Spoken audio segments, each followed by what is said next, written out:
un seul geste de toi viendra mon secours.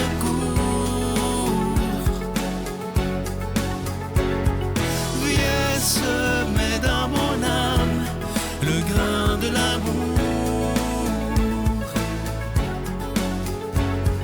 Je traverse un désert et je meurs de soif. Montre-moi le mystère qui garde la foi. Bonjour, bienvenue à votre émission La Victoire de l'amour en ce vendredi 22 décembre. J'espère que vous vous portez bien, que vos préparatifs de Noël vont bon train. On rejoint tout de suite pour sa chronique Claire Jacques et à l'homélie, ce sera l'abbé David Vincent.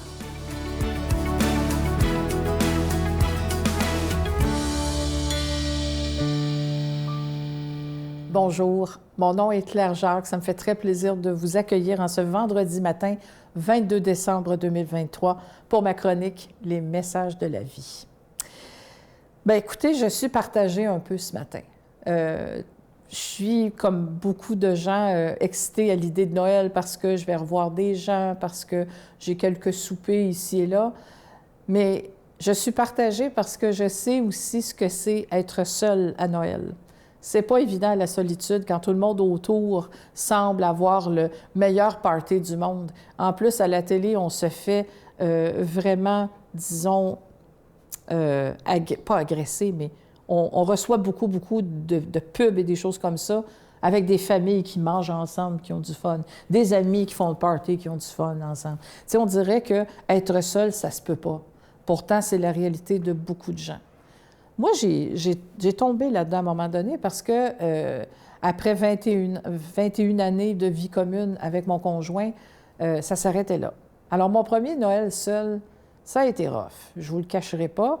Et ce qui est un peu étrange, c'est que j'ai été invitée à nulle part. Parce que tout le monde pensait que, ah ben là, Claire est toute seule, sûrement que quelqu'un a pensé à elle. Ben non. Alors, c'est une amie qui m'a dit « Bien, joyeux Noël », le 22 décembre à peu près, tu sais. « Joyeux Noël, puis finalement, qu'est-ce que tu fais? » Tu sais, avec un regard très compatissant. « Bien, je dis, je vais être toute seule chez nous. » Attends, il n'y a personne qui t'a invité? Non, mais c'est correct. Non, mais viens chez nous. Alors, finalement, j'ai été, sa famille était à Hartford dans le temps. Et puis, on est allé donc là, j'ai apporté ma guitare, on a chanté jusqu'à 2 heures du matin. Ça a été très agréable, mais quand même, la solitude dont je vous parle, c'est curieux, hein? Je la sentais même à l'intérieur de cette famille-là. Pourtant, j'étais bien entourée des gens formidables, mais je me sentais quand même seule. Et je pense que des fois, la solitude peut se vivre en famille aussi. Ça peut arriver à un moment donné qu'il y a plein de conversations autour de la table et vous êtes seul. Il n'y a personne qui vous parle, vous parlez à personne, c'est comme ça. Alors, j'ai l'impression qu'il faut aussi accueillir ces moments-là pour ce qu'ils sont. Un petit hiatus où on se retrouve à plus écouter, constater que de parler. Et j'ai envie de dire à ceux qui vivent seuls Noël cette année, de prendre action. Si vous n'êtes pas bien avec l'idée de passer Noël seul, bien, il y a plein de choses qui sont possibles. Moi, je l'ai fait aussi dans d'autres Noëls où j'étais seule et ça m'a un peu sauvé la vie, je vous dirais. Alors, bénévolement, vous pouvez aller aider pour la grande guignolée. Il y a des guignolées partout au Québec. Vous pouvez aller, il y a des soupes populaires, des banques alimentaires qui ont besoin d'aide. Il y a aussi les hôpitaux où on est toujours très, très, très bien accueillis quand on arrive et qu'on dit on aimerait ça aller visiter les gens un peu. Donc, essayez de trouver...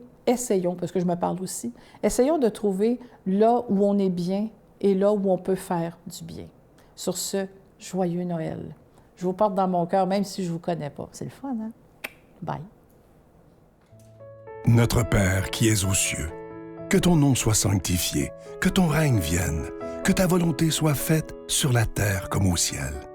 Donne-nous aujourd'hui notre pain de ce jour. Pardonne-nous nos offenses, comme nous pardonnons aussi à ceux qui nous ont offensés. Et ne nous laisse pas entrer en tentation, mais délivre-nous du mal, car c'est à toi qu'appartiennent le règne, la puissance et la gloire pour les siècles des siècles. Amen. La Victoire de l'amour vous invite à venir vivre des moments inoubliables en Italie en compagnie du Père Michel Marie, Christine Michaud, Miguel Padilla et Sylvain. Nous visiterons Venise, Padoue, Florence, Sienne, Assise et Rome, la ville éternelle. Célébration eucharistique avec le Père Michel Marie. Nous assisterons aussi à l'audience générale avec le pape François au Vatican, du 2 au 13 juin 2024, avec Spiritour au 514-374-7965 ou 1-866-331-7965. Encore une fois, je suis tellement content de vous parler de ce magnifique cadeau du mois de décembre. Je vous en parle depuis quelques temps déjà.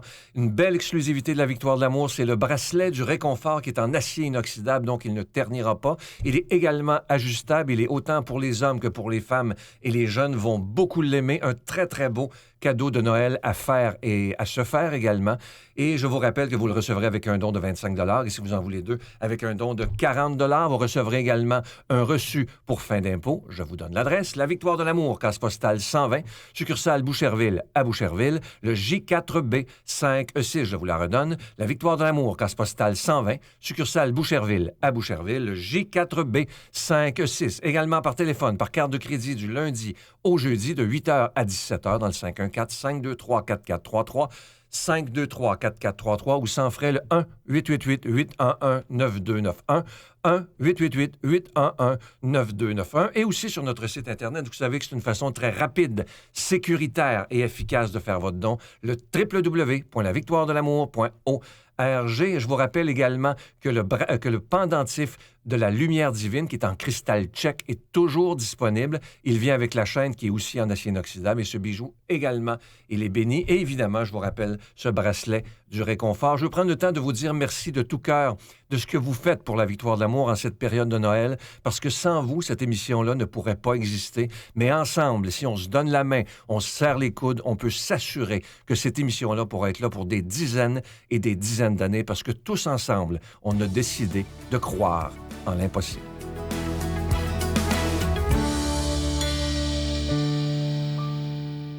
Mon Dieu, donnez-moi la sérénité d'accepter les choses que je ne peux changer, le courage de changer les choses que je peux et la sagesse d'en connaître la différence. Amen.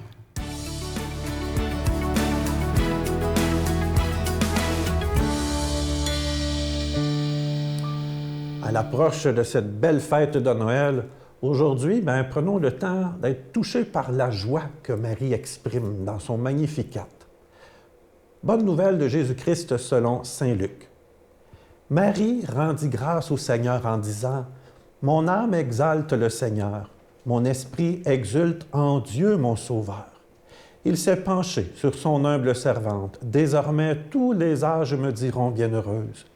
Le Puissant fit pour moi des merveilles. Saint est son nom. Son amour s'étend d'âge en âge sur ceux qui le craignent. Déployant la force de son bras, il disperse les superbes. Il renverse les puissants de leur trône. Il élève les humbles. Il comble de bien les affamés, renvoie les riches les mains vides. Il relève Israël, son serviteur. Il se souvient de son amour, de la promesse faite à nos pères en faveur d'Abraham et de sa race à jamais. Marie demeura avec Élisabeth environ 3 mois, puis elle s'en retourna chez elle. Acclamons la parole de Dieu. Louange à toi, Seigneur Jésus. Je ne sais pas si vous avez déjà écouté cet hymne magnifique de Beethoven qui est intitulé « L'hymne à la joie ». C'est une grande œuvre, j'oserais dire, dans le répertoire classique. Et quand on entend cette magnifique œuvre orchestrale, il me semble que ça ne peut pas faire autrement que de nous toucher le cœur. Moi, c'est une de mes pièces favorites. C'est comme une explosion de bonheur, vraiment, là. Je vais juste vous citer, parce que la pièce, elle a été écrite en allemand, mais je vais juste vous citer un petit extrait en français de ce qui est dit dans l'hymne à la joie, dans la 9e symphonie de Beethoven. « Mes amis, cessons nos plaintes. Qu'un cri joyeux élève aux cieux nos chants de fête et nos accords pieux. Joie. » Oui, il s'agit dans le fond du dernier passage de la 9e symphonie de Beethoven dans le 4e mouvement, où il y a cette exultation de joie. Cette œuvre, dans le fond, a tellement marqué, j'oserais dire, l'Occident de Beethoven, qu'elle a, dans le fond, d'une certaine manière, fait entrer l'Occident presque dans une nouvelle ère aux alentours de 1822-1824, quand elle a été composée. Elle est tellement belle, tellement importante qu'elle est même devenue aujourd'hui l'hymne de l'Europe. Aujourd'hui, le texte de l'Évangile que nous venons d'entendre est un peu comme l'hymne à la joie composé par Beethoven. Ben oui, ceux et celles qui vont prier le bréviaire, qui sont peut-être un peu plus familiers avec la liturgie des heures, peut-être que vous reconnaissez ce magnifique Magnificat que tous les religieux, religieuses, les prêtres vont réciter le soir lors des vêpres. Peut-être que toi aussi, il t'arrive de prier cet hymne à Marie que l'on appelle communément le cantique de Marie, qui est vraiment, elle aussi, quand on rentre avec Marie, une exultation de joie. Lorsque Marie rencontre sa cousine Élisabeth, il y a tellement, j'oserais dire, quelque chose de sincère, de profond en elle, qu'elles vont même sentir les enfants tressaillir de joie, et Marie qui exulte également. Et quand on s'y arrête un petit peu plus attentivement, on peut même remarquer que dans ce qui est dit, dans le Magnificat de Marie, il y a quelque chose de superbe, de magnifique. D'une certaine manière, tout ce qui a été annoncé dans l'Ancien Testament est en train de se réaliser. Oui, Dieu montre sa miséricorde. Aujourd'hui encore, Dieu est miséricordieux. Ce n'est pas un Dieu juge sévère qui veut, dans le fond, nous chicaner, mais un Dieu qui est plein de pardon, de compassion, d'amour. Oui, il opère ce renversement étonnant entre les faibles et les forts. Cette présence du Seigneur qui nous donne le courage de nous relever les manches, qui nous rappelle combien nous sommes importants, qu'il n'y a pas de différentes classes, mais que nous sommes tous aimés pour ce que nous sommes. Oui, le Seigneur prend soin des petits également. Il ne rejette pas, dans le fond, les personnes marginales. Il ne rejette pas les personnes qui sont souffrantes ou les personnes peut-être qui sont handicapées ou plus pauvres. Au contraire, il prend soin de tous ces petits. Et oui, il tient ses promesses. Dans le fond, ce sont toutes des paroles que l'on vient d'entendre dans l'hymne de Marie. En nous approchant de cette belle grande fête de Noël dans 2 jours à peine, bien, j'aimerais ça que nous autres aussi, on entre dans cette même dynamique de Marie, d'exprimer notre joie, notre reconnaissance, j'oserais dire notre action de grâce au Seigneur. Souvent, bien, on exprime des demandes. On demande au Seigneur qu'il vienne nous aider, qu'il nous protège, qu'il nous accorde telle intention de notre vie. C'est bon, puis c'est correct. Le Seigneur lui-même, Jésus le dit, « Demandez, vous recevrez ». Mais je pense que comme Marie, nous avons aussi exprimé notre joie d'être de ses enfants, de lui dire merci pour ce qu'il nous donne, surtout dans cette période de Noël où il se vit tellement de belles choses, bien également de laisser monter, comme Marie, notre joie au Seigneur, de se sentir heureux d'être son enfant, d'être fier également d'avoir à la fois ce cadeau précieux qui nous a été donné. Dans le temps des fêtes, on s'échange des cadeaux, on en a déjà un immense cadeau, celui de la foi. Bien, ce matin, osons remercier le Seigneur Dieu comme Marie le fait, et je te bénis, le Père, le Fils et le Saint-Esprit. Amen.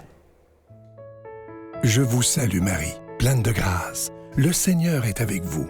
Vous êtes bénie entre toutes les femmes, et Jésus, le fruit de vos entrailles, est béni. Sainte Marie, Mère de Dieu, priez pour nous pécheurs, maintenant et à l'heure de notre mort. Amen.